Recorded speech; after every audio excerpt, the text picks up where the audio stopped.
Emotional Intelligence Practical Guide 2.0. Boost your EQ and social skills and learn how to read emotions, analyze people, think like an empath, use manipulation and persuasion for success. Written by Travis Porter. Narrated by Christopher Lawson.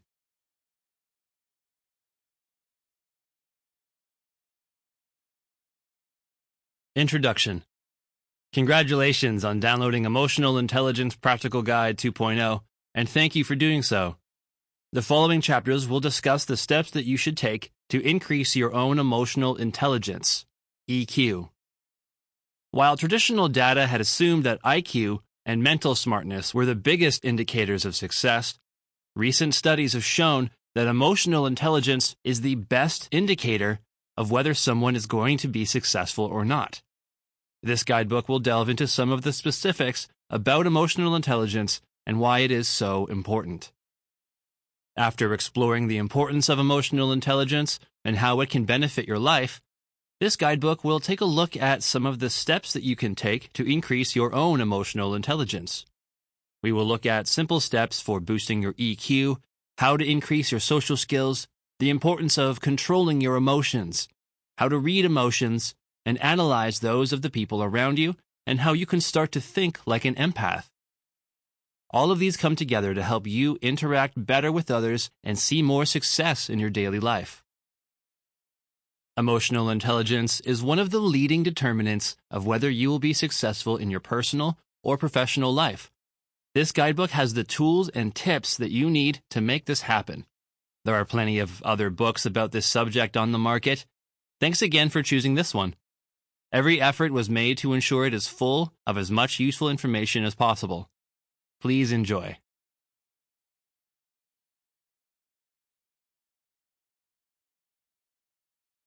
Chapter 1. What is emotional intelligence? In many situations, emotional intelligence will be more important than your mental intelligence. While it may be impressive to have a high IQ, if you want to attain success in your career and in your personal life, then having a high level of emotional intelligence is a must. You need to be able to read the signals that other people send to you and react to them accordingly.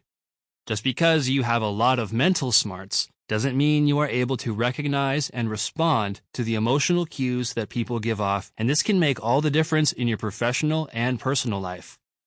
Let's say that you work in sales.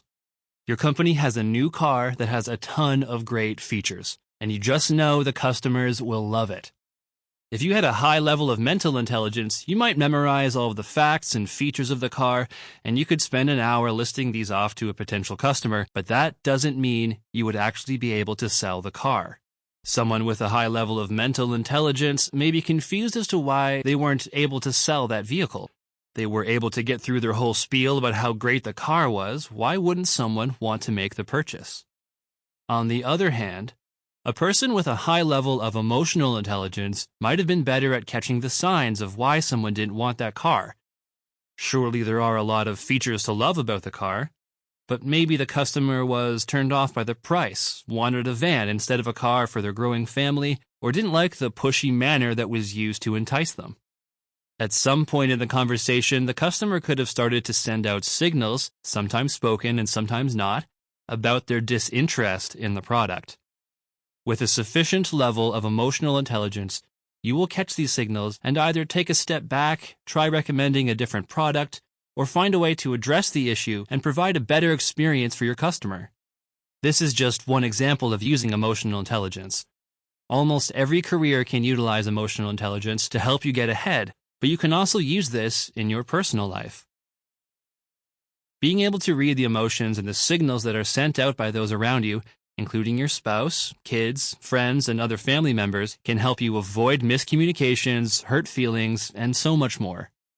Because of all these, it is important that everyone learns how to develop mature emotional intelligence skills. These are skills that you can learn to better negotiate, empathize, and understand other people.